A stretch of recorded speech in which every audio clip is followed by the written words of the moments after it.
বাবা, এই নবরাত্রি কি? নবরাত্রি হলো দেবী দুর্গার 9 রূপের পূজা করা। দেবী দুর্গার 9 রূপ? হ্যাঁ, দেবী যে পরম ব্রহ্ম। বাবা, এই দেবী দুর্গার 9 রূপের গল্প বলো না। আচ্ছা, বস তো আগে শান্ত হয়ে, বলছি। प्रथमं शैलपुत्रीति, द्वितीयं ब्रह्मचारिणी, तृतीयं चन्द्रघण्टेति, कुष्माण्डेति चतुर्थकं, पञ्चमं स्कन्दमातेति, षष्ठं कात्यायनी तथा सप्तमं कालरात्रीति, महागौरीति चाष्टमं, नवमं सिद्धिदात्रीति, नवो दुर्गा प्रकीर्तिता। নবরাত্রির প্রথম দিন দেবী শৈলপুত্রীর আরাধনা করা হয়।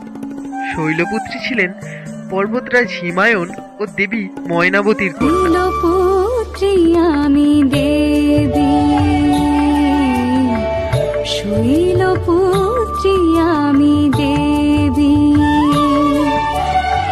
ত্রিভুবন ব্যাপৃত সকল প্রাণের আমি সেবী, শৈলপুত্রী আমি দেবী। দেবী শৈলপুত্রী শৈশব থেকেই শিবকে প্রতিজ্ঞানে পূজা করতেন। দেবীর বিভিন্ন রূপের মধ্যে অত্যন্ত তেজস্বী এক রূপ